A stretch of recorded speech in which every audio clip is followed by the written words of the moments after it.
शीतलहर से लेकर गंभीर शीतलहर चल सकती है। वहीं 15 और 16 नवंबर को भी कुछ स्थानों पर शीतलहर बनी रहेगी। इसके अलावा 16 नवंबर तक छत्तीसगढ़ और पूर्वी मध्य प्रदेश में भी ठंड बढ़ेगी। इसके अलावा 15 नवंबर तक राजस्थान में भी शीतलहर चलने की संभावना है। वहीं उत्तराखंड, हिमाचल प्रदेश और कश्मीर में बर्फबारी की संभावना जताई गई है। मौसम विभाग के अनुसार पूरे हिमाचल में बीते 24 घंटों में कहीं भी बारिश या बर्फबारी नहीं हुई है और न ही अगले कुछ दिनों में इसकी कोई संभावना है। विभाग ने 21 नवंबर तक पूरे प्रदेश में मौसम शुष्क रहने का पूर्वानुमान जारी किया है। तापमान सामान्य से औसतन 2 डिग्री कम चल रहा है। इसके चलते सर्दी और बढ़ने की संभावना है। ठंड बढ़ने से वाहन चालकों को सुबह के समय कोहरे और धुंध का सामना करना पड़ सकता है। बिलासपुर में आज सुबह कोहरे की वजह से दृश्यता 200 मीटर रही। उत्तर प्रदेश में ठंड ने अपना असर दिखाना शुरू कर दिया है। भारतीय मौसम विभाग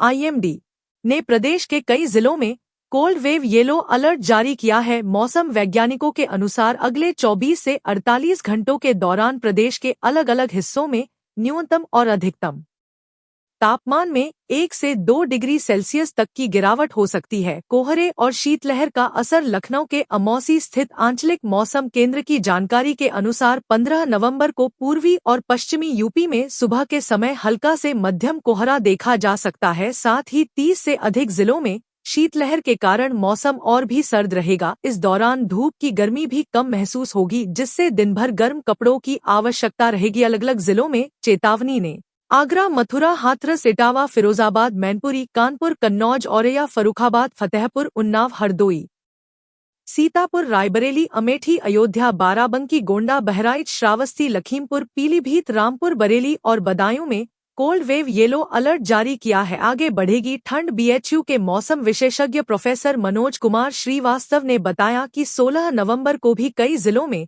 शीतलहर जारी रहेगी। उन्होंने चेतावनी दी कि जैसे जैसे पहाड़ी क्षेत्रों में बर्फबारी बढ़ेगी, वैसे ही मैदानी इलाकों में ठंड का असर भी बढ़ेगा। विशेषज्ञों का सुझाव है कि लोग सुबह और शाम के समय घर से निकलते समय गर्म कपड़े पहनें और विशेषकर बुजुर्ग व बच्चों का। मौसम विभाग (IMD) के अनुसार दक्षिण पश्चिम बंगाल की खाड़ी में श्रीलंका तट के पास एक निम्न दबाव क्षेत्र बना है। इसके असर से तमिलनाडु में 16 और 17 नवंबर को कई जगहों पर भारी से बहुत भारी बारिश हो सकती है। दक्षिण तटीय आंध्र प्रदेश और रायलसीमा में भी 17 नवंबर को बारिश बढ़ने की संभावना है। विभाग ने बताया कि दक्षिण श्रीलंका के पास और दक्षिण पश्चिम बंगाल की खाड़ी में बने ऊपरी वायु चक्रवात के प्रभाव से 15 नवंबर को एक निम्न दबाव क्षेत्र बना है। अगले 24 घंटों में इसके धीरे धीरे पश्चिम उत्तर पश्चिम दिशा में बढ़ने की संभावना है। इसके अलावा दक्षिण बांग्लादेश के पास निचले स्तरों पर एक और वायु चक्रवात सक्रिय है। इन राज्यों में होगी भारी बारिश।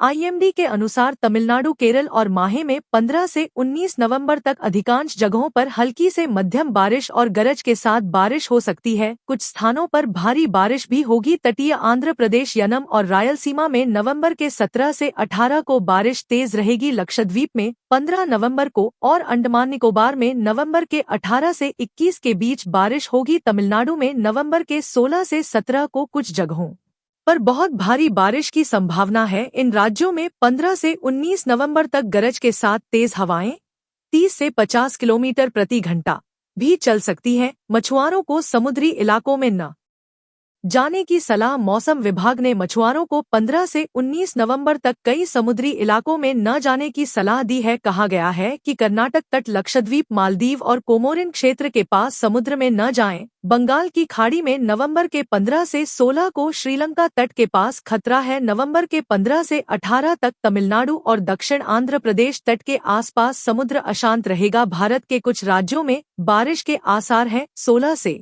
18 नवंबर के दौरान तमिलनाडु, केरल और माहे में कई जगह हल्की से मध्यम बारिश और गरज के साथ बौछारें पड़ सकती हैं। झारखंड में शीतलहर। IMD ने झारखंड की राजधानी रांची समेत प्रदेश के 11 जिलों में 17 नवंबर तक शीतलहर की चेतावनी दी है। गढ़वा, पलामू, चतरा, लातेहार, लोहरदगा, गुमला, सिमडेगा, खूंटी, रामगढ़, रांची और हजारीबाग में 17 नवंबर तक के लिए येलो अलर्ट जारी किया गया है। विभाग ने बताया कि इन 11 जिलों में अगले 3 दिनों में न्यूनतम तापमान 2 से 3 डिग्री सेल्सियस तक गिर सकता है।